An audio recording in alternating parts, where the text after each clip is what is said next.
বিয়ার মতো ফরজ কাজ বাদ দিয়া কেডাই যে কইছিল জীবনে লেখাপড়া করতে, মানে কি একটা অবস্থা কি কব। তো হোয়াটসঅ্যাপ বাই বাদার্স, সবাই কেমন আছেন? আশা করি সবাই ভালো আছেন। তো আমি লিটন আপনার মাঝে হাজির হয়েছি আবারও বরাবরের মতো ফেসবুক থেকে কিছু রিলস ভিডিও নিয়ে। তো চলুন রিলসগুলো দেখে আসা যায়। ও মা, কি শিক্ষা এই বললো, তো কি করমু? এবার শুধু কি একা থাকবো? তো কি করতে পারি আমি? এটা বিয়া দিয়া দাও না।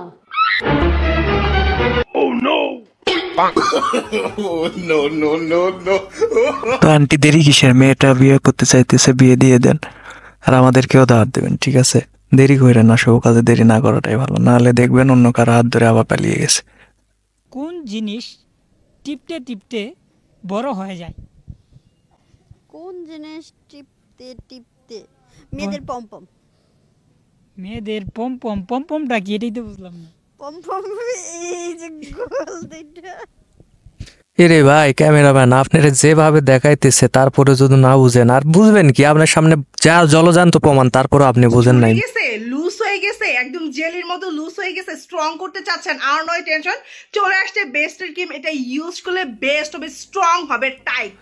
তো খালা আম্মা, আপনি তো সবই বললেন যে ঝুলে গেছে আর নয় টেনশন, তো আপনি একটু বের করে দেখাইতেন যে কিরকম ঝুললে এটা ব্যবহার করা যাবে, আর ব্যবহার করে একটু দেখাতেন।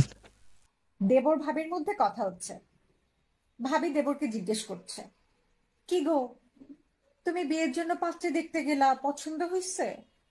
দেবর বলল, না ভাবি, পছন্দ হয় নাই। মেয়েটা সব দিকেই ঠিক ছিল, কিন্তু হাইটে অনেক খাটো। তো ভাবি বলল, আরে বোকা ছেলে, মোবাইল বড়ই কিনো আর ছোটই কেন, সিম ঢুকানোর জায়গা কিন্তু সবগুলারই সমান।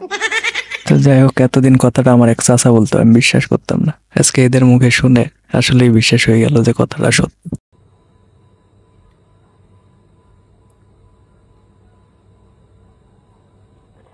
এই রাতে দুধ খাইছো? খাওয়াইছো? খাইতে চাইছো? খাইতে দিছো? বলছো? তো খালা আম্মা, আপনি আপনার ঠিকানাটা দিয়ে দেন আমাকে। তো শুকটা পোলাপান যেগুলো আছে, ভুগা পাতলা, এগুলা সবাই আপনার কাছে যাবে, কারণ আপনি বললেই তো দিয়ে দিবেন, বলতেছেন। কিরে সকাল সকাল মাছ ধরতে চলে এসেছিস? হ্যাঁ, তো কি হয়েছে? রাত্রিবেলা আমার চ্যাং মাছটা তো হয়নি, আবার সকাল সকাল চ্যাং মাছ ধরতে ওই এসেছিস? মাছটা তো রান্না করে খাওয়া যায় না, এই জন্য ওই মাছটা ধরতে এসেছি। এই চ্যাং মাছটা ধরবো। ধর ধর তাড়াতাড়ি ধর, খাবো। এই মাছটা ধর। আরে ভাই, কথাটা এই মেয়েটা বলছে এতক্ষণ ঠিক ছিল, কিন্তু তুই কেমনি খাবি রে ভাই? কারণ তোর তো ওইটা আর খাওয়ার জিনিস নয়, মামুনির খাওয়ার জিনিস। কে বলেছে একটা ছেলে আর মেয়ে বেস্ট ফ্রেন্ড হতে পারে না? আমরা তো 10 বছর ধরে বেস্ট ফ্রেন্ড আছি। এখানে না খাবো, ক্যামেরাটা অফ করে। সাবাস বেটা, আসলে বেস্ট ফ্রেন্ডরা এরকমই হওয়া উচিত। তো ভাই ক্যামেরা বন্ধ করে লিঙ্ক বের করে ফেসবুকে ছাড়, আমরা দেখি। শোনা, আমি দিন দিন হুগাই গেতাছি গে, শরীরে শক্তি পাইতাছি না। আমার ডালিম, আপেল, কমলা এনে খাওয়া লাগবো। কে তোকে কি বলেন আমার ডালিম দুইটা? পাগলি কালে আমার পয়সা বাঁচা। ভাইরা ভাই, তুই ওই ডালিম দুটো খাস না রে ভাই, শরীরে যেটুকু শক্তি আছে ওইটুকু থাকবে না। পয়সা বাঁচান তো দূরে থাকলে পরে দেখা যাচ্ছে পঙ্গু হাসপাতালে তোরে ভর্তি করতে হবে। সারাদিন ক্যামেরাটা নিজের দিকে ধরে রাখোস, নিজেরে দেখোস, আমারও একটু দেখা। আমার কাছে মিল্কের ফ্যাক্টরি আছে, তোর কাছে কি আছে? আমার কাছে চা পাতার ফ্যাক্টরি আছে।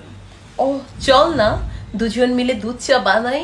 চল দোস্ত, খাইতে ইচ্ছা করতেছে, চল চল চল। বাইরে ভাই, এটা কোনো কথা? এরা দুইজন চা বানালে কি সেই চা খাওয়া যাবে? পাবলিকে কি সেই চা খাইতে পারবে? তো যাক গাইস, জানাবেন কমেন্ট। তো সবাই লাইক শেয়ার করবেন এবং কমেন্ট করবেন বেশি বেশি, আর চ্যানেলটি অবশ্যই সাবস্ক্রাইব করতে ভুলবেন না। তো সবাই ভালো থাকবেন, টাটা বাই বাই।